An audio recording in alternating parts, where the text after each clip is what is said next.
निजामपूर गावात आज उत्साहाचे वातावरण पाहायला मिळाले। शिवसेना शिंदे गटाचे शहर अध्यक्ष आणि ग्रामपंचायत सदस्य परेशभाऊ पाटील यांचा वाढदिवस मोठ्या जल्लोषात साजरा करण्यात आला। या निमित्ताने गावात भव्य अभिष्ट चिंतन सोहळ्याचे आयोजन करण्यात आले होते। या कार्यक्रमाला गावातील नागरिकांनी मोठ्या संख्येने उपस्थिती लावली। तरुण वर्गाचा उत्साह विशेष पाहायला मिळाला। वाढदिवसानिमित्त विविध सामाजिक उपक्रमांचाही समावेश करण्यात आला। या कार्यक्रमाला अनेक मान्यवरांनी हजेरी लावली। साक्री तालुक्याच्या आमदार मंजुळा गावित यांनी शुभेच्छा दिल्या। तसेच शिवसेना शिंदे गटाचे जिल्हा प्रमुख डॉक्टर तुळशीराम गावित उपस्थित होते। माजी जिल्हा परिषद सदस्य गोकुळ परदेशी यांनीही यावेळी सहभाग घेतला। समता परिषदेचे जिल्हाध्यक्ष राजेश बागुल यांनी मनोगत व्यक्त केले। भांडणे गावाचे सरपंच अजय सोनवणे यांनी शुभेच्छा दिल्या। साक्रीचे नगरसेवक राहुल भोसले कार्यक्रमात सहभागी झाले।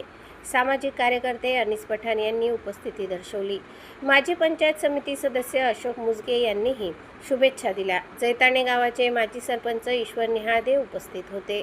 निजामपूरचे सरपंच प्रतिनिधी गजानन शाह यांनी कार्यक्रमाला उपस्थिती लावली। तर सर्व मान्यवरांनी परेशभाऊ यांच्या कामाचे कौतुक केले। गावातील विकास कामांमध्ये त्यांचे योगदान अधोरेखित करण्यात आले। तरुणांसाठी ते प्रेरणास्थान असल्याचेही सांगण्यात आले। भविष्यात ते निजामपूरचे लोकनियुक्त सरपंच होतील असा विश्वास व्यक्त करण्यात आला। कार्यक्रमात जल्लोषाचे वातावरण पाहायला मिळाले। मित्रपरिवार आणि कार्यकर्त्यांनी उत्स्फूर्त सहभाग घेतला। या कार्यक्रमाचे आयोजन प्रकाश बच्छाव, बापू बच्छाव आणि सचिन नेहादे यांनी केले। एकूणच हा वाढदिवस सोहळा गावासाठी संस्मरणीय आणि उत्साहपूर्ण ठरला।